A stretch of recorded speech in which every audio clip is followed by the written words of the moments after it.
把钱投进机器里面，机器就会吐出对应的钢珠。怎么还有实体3大金刚剑呢？这甚至还有这些游戏的设定集可以买。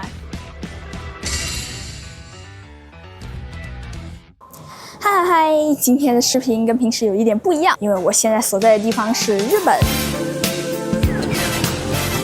之前我一直都有听说过日本的线下购物非常的发达，碾压网上购物，这我就非常好奇了。因为日本早在97年就有了第一个网上购物平台乐天市场，但现在都已经2025年了，为什么日本的网购没有线下购物体验好？或者说这是不是我们的刻板印象了？为了搞清楚这些，我决定直接从深圳飞到东京，咱们来一起探寻一下这其中的区别。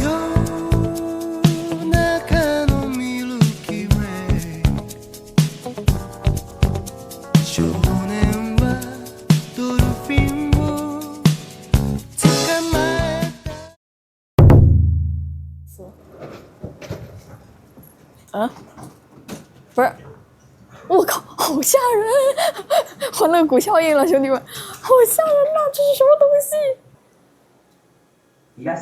我靠！我害怕。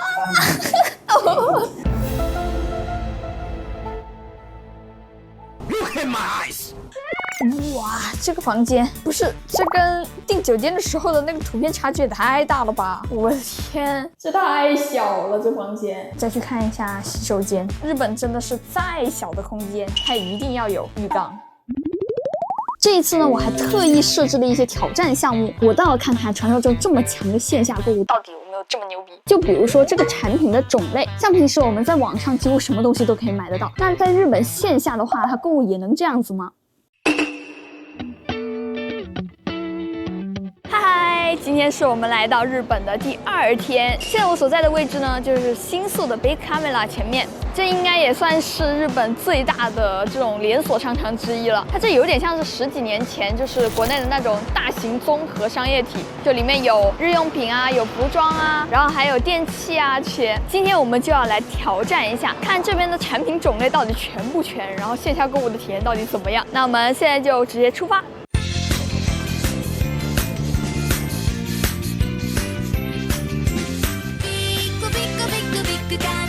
这里可以看到有一些商场的导览，是不是有点像是我们网购的时候那个标签跳转的这些部分？一下来就看到了一整面墙的手机壳，但你们仔细看一看的话，其实蛮有意思的。这些还稍微正常一点，你们看这些都是什么？感觉就是日本人特别喜欢用这种翻盖的，会不会有点刻板印象啊？哇，我看到个巨抽象的东西，平时咱们拆完东西就把它扔了吗？居然专门有的卖，买回去1天丢一个。一排的网线给你摆在这儿，你可以根据自己的需求去买。你看，50米的刷新记录了。我觉得它这个比京东那个窗口还更牛。如果说你不认识这个线的头也没有关系，你可以直接把你自己的线拿过来，然后它这边还会告诉你这是什么口，比如说这个是 Micro B， 然后这是 Mini B。现在店员在给我们带路。Thank you。这是平板的膜，好多好多，一整个架子都是。哎，它这个很好哎，它是直接这样子给你可以看得到。可以来看一下，我带了一个屏幕来，我可以这样子把它贴上去，看看它到底会不会影响清晰度。如果说你是类纸膜之类的话呢，你甚至可以把你自己的笔拿过来，在上面画一画，你感受一下 O 不 OK。我刚才想说这个样品就长这样，还是这个产品包装就这样？因为这个直接摸到不就磨损了吗？你看它这上面应该是店员自己裁切的，这上面还有刀印，这太好玩了。这里还有一个贴膜的价格，12.1寸以上6000日元，300块钱，这钱不如给我赚吧。笔的话呢，这边就也蛮有意思的，不同种类的一堆。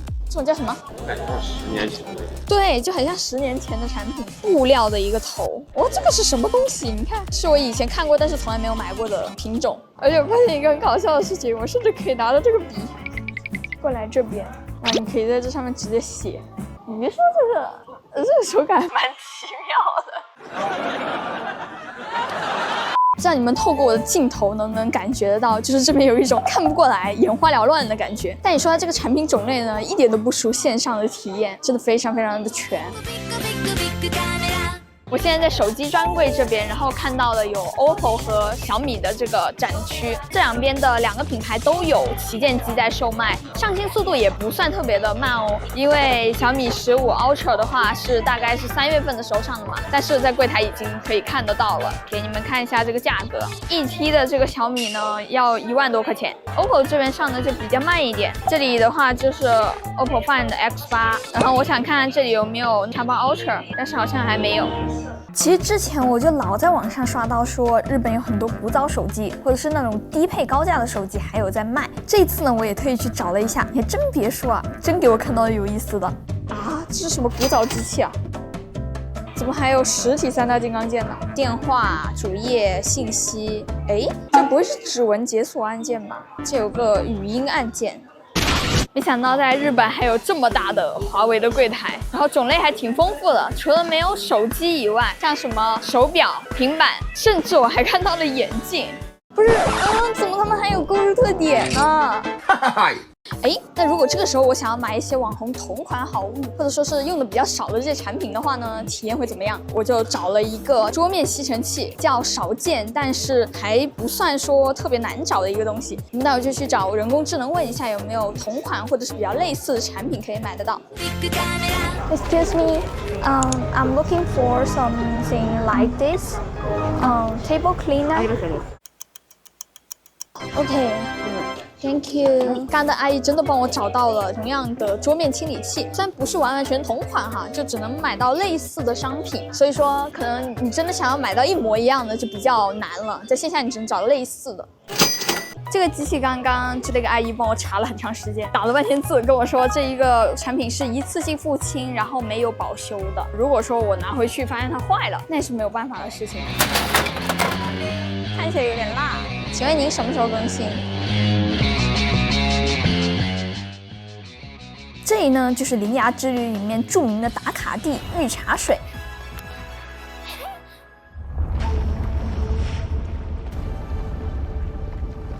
在网上啊，它有很多的攻略，会告诉你说，在某些时间点，你就有可能看到3辆列车同框。这一次其实我是没有等到的，所以说我就用了些魔法。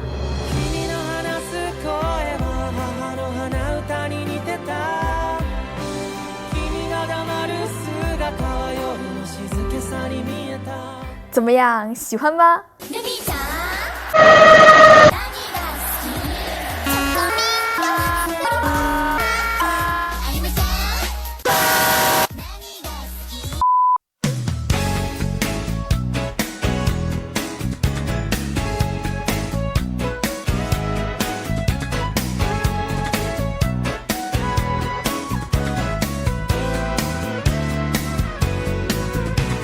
今天其实只是行程的第1个部分，但今天大家已经逛了一整天了，都有点累了，所以说我带小伙伴们过来吃一顿好的。然后这一顿饭的话，人均是500块钱，不贵。这杯可乐，你猜要多少钱？660日元。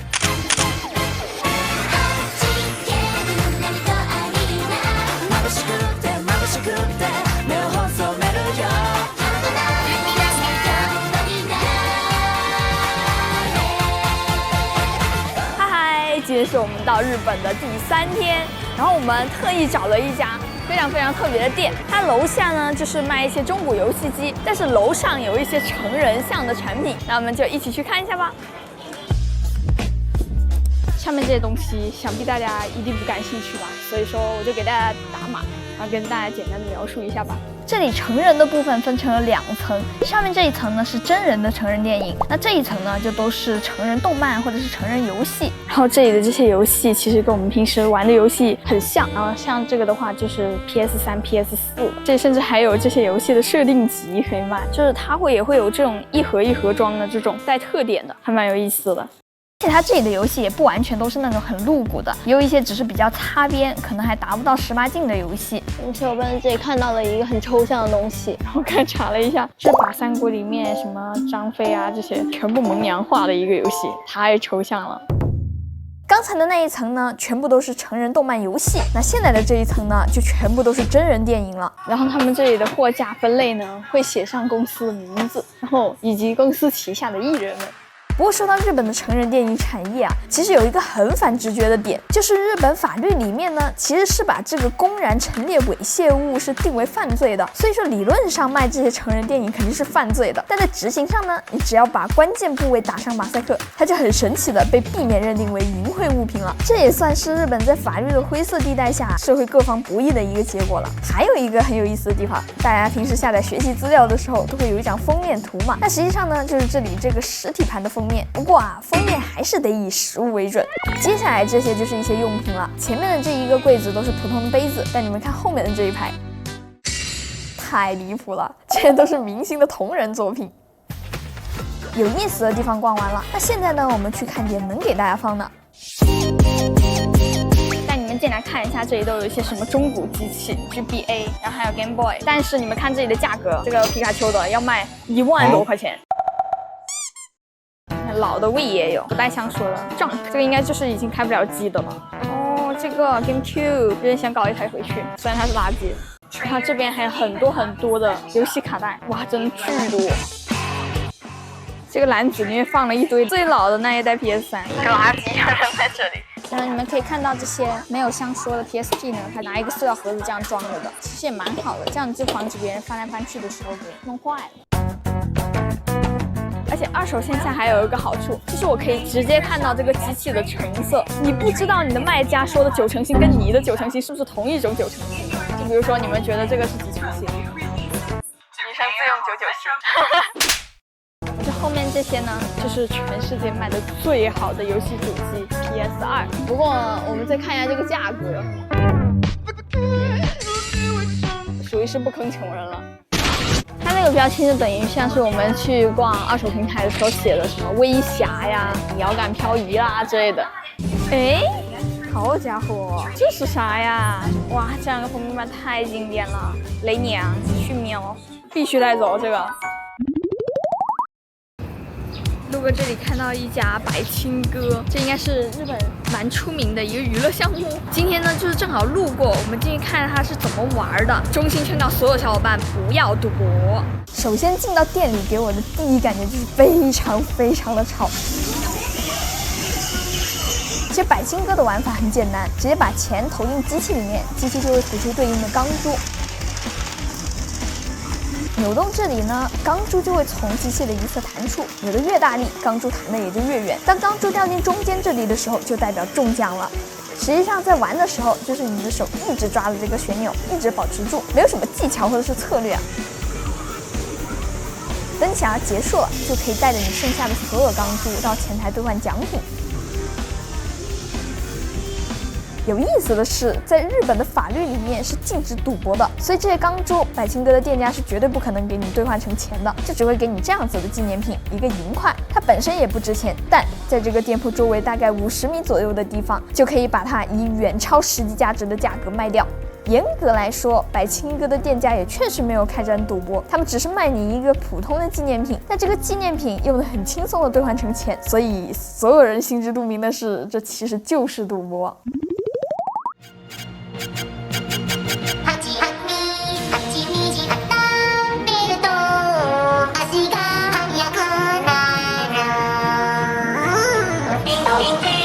最后一天晚上，我决定去秋叶原这上面的怪猎酒馆。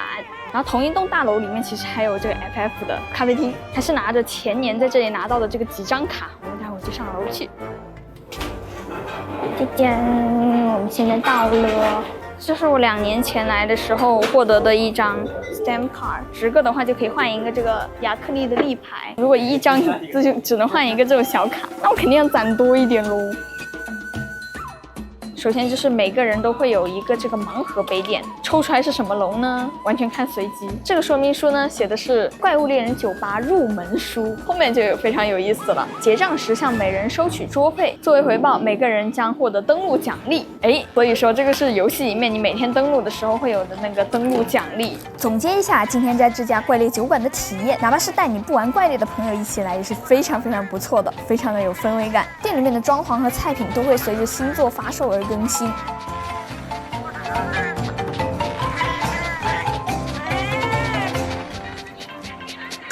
举不起来。这也是我第一次点这么多的菜品啊。怎么说呢，就是吃个菜名和造型，价格倒是没有因为 IP 太过于溢价，但还是小贵哈。怪物猎人世界发售的时候呢，我去了一趟新宿的分店，后来崛起和这一次荒野发售，我都是来的秋叶原店。门口有一只爱洛猫迎接你，进来呢就可以看到任务板上面的任务，墙上挂着火龙大剑滨州弓，天上还有一把怪鸟狩猎笛，就感觉怪鸟又要龙车吐火球了。5年前从那儿回来之后，我就受到了强烈的启发，开始买游戏里面1:1的武器来装饰我的工作室。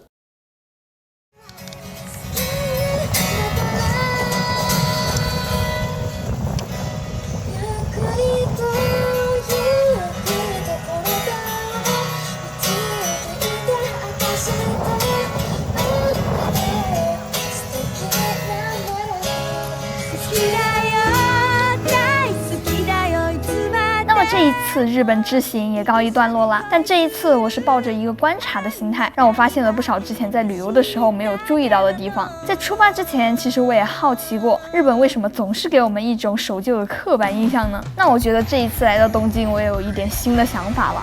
日本有超过1/10的人在东京，经过长期的发展，这里有了许许多多不同的规则，大家呢想办法互不打扰，用最稳妥的流程办事。现在日本的拉面店还有很多是用投币的买票机，有很多公司依然在使用传真，但可能就是因为太多束缚了，所以才缺少了一点孕育新生的土壤。以前我会觉得，如果我做科技数码博主的话，是不是得经常跑国外啊？最新最强的产品都在海外发售。在近几年就会发现，越来越多好玩的东西也会在国内线上，这时候反而会有很多世界各地的朋友们来看我们的视频，获取第一时间的消息。所以我的油管视频也一直都有配惊叫的英文字幕，有时候看到国外友人的互动，还是觉得蛮有意思的。